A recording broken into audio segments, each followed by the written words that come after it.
गया सर बीच में तो बिहार आया नहीं सर और एकेडमी से सीधा मैं गया ईटीआई रांची सर। रांची और झारखंड की था तो वहाँ ज्वाइनिंग दिया कुछ दिन के क्लासेस हुए शायद सप्ताह भर या महीने भर का क्लास हुआ था याद नहीं मुझे।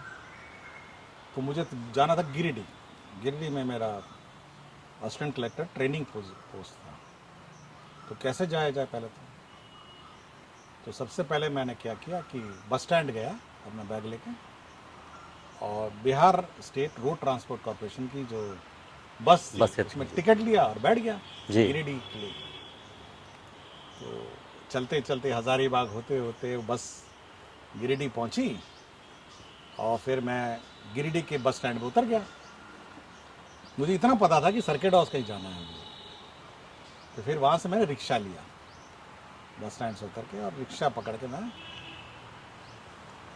अपना सर्किट हाउस गया और अपना परिचय दिया कि मैं फलाना हूँ।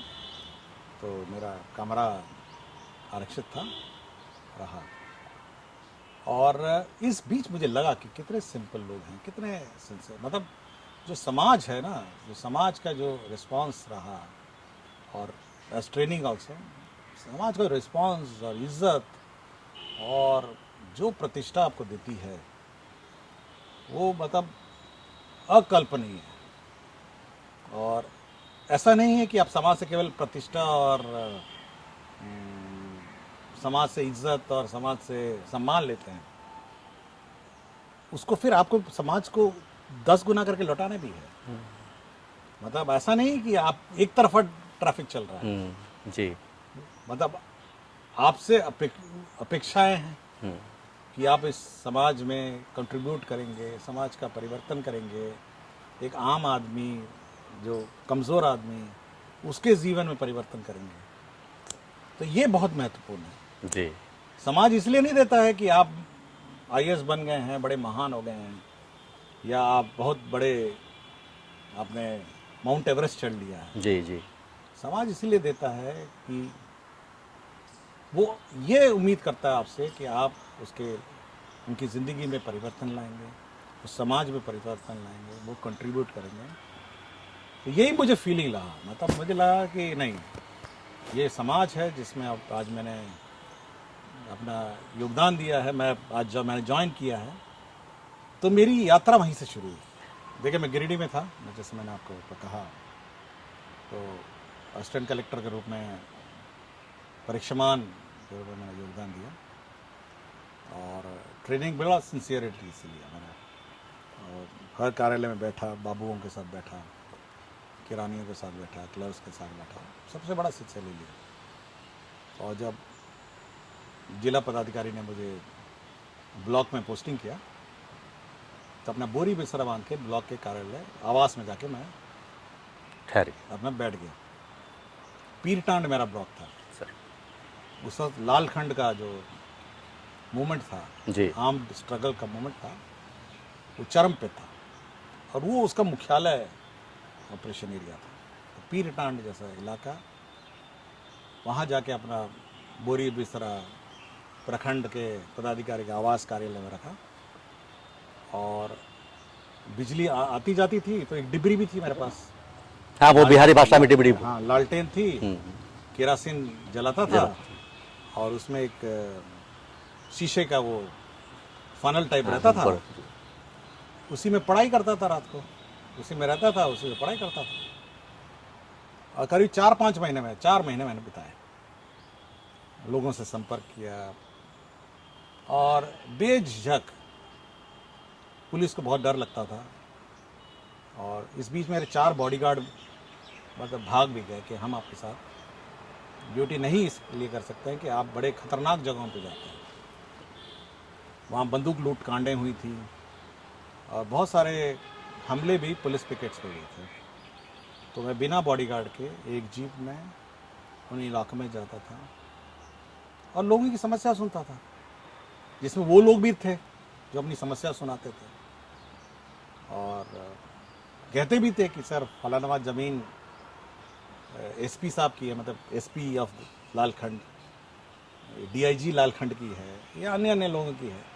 तो सबकी सुनता था, पब्लिक की सुनता था और देखिए मैं ये समझता हूँ कि ये जो सब मूवमेंट है उस वक्त की बात कर रहा हूँ, जी मैं आज की बात नहीं करता हूँ, जी। लेकिन उस वक्त में बात करता हूँ कि ये जब समाज में असंतोष होता है या समाज में कभी आपका मतलब अत्याचार होता है तो आप जगह छोड़ देते हैं लोगों के लिए। जी समाज में ना आप कुछ लोगों के लिए जगह छोड़ देते हैं और उस जगह को ऑक्यूपाई करने के लिए बहुत सारे तत्व आ जाते आ हैं। जाता कुछ न्यूसेंस तत्व आ जाएंगे, कुछ उग्रवादी तत्व आ जाएंगे।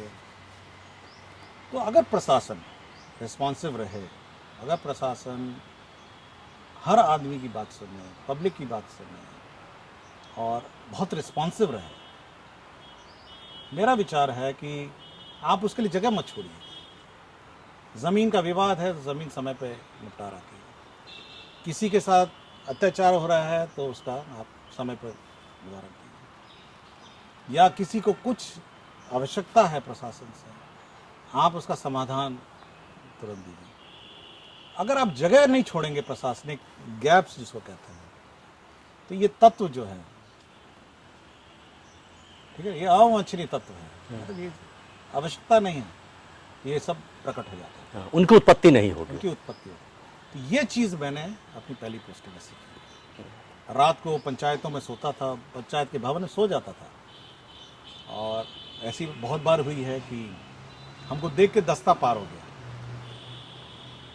मेरा जो खानसामा था सब पूछता था कौन सो रहे हैं, दस्ता आते थे रात को, तो बिना बॉडीगार्ड के नाश्ते शस्त्र, पूछता था कौन सो रहे हैं, तो बोलता था कि कोई ट्रेनिंग आदमी सो रहा है, तो हमको देखता था और चल देता था। तो उनके बीच में उस इलाकों में उसके बीच में रह के आम आदमी की बात सुनना, आम आदमी के साथ रहना, और जहाँ जहाँ उन लोगों ने अपना वर्चस्व या अपना कार्य क्षेत्र बनाया है उसमें प्रशासनिक प्रेजेंस एस्टैब्लिश करना, ये बड़ा चैलेंज था। ये बहुत ही डिफ़िकल्ट कार्य था और ये मैंने किया। और उन्हीं की यूथ जो भटक गए थे उनको मेन रास्ते में लाना, कुछ लोगों तो मैंने ठेकेदार बनाया, योजनाओं का अभिकर्ता बनाया, जी सरकारी योजना के साथ जोड़ा, जी तो कुछ लोग आ भी गए, मतलब बहुत सारे बड़ी अधिक संख्या में आ भी गए कि मेन रास्ते में जो मेन समाज का भी मेन रास्ता है उसमें आ गए।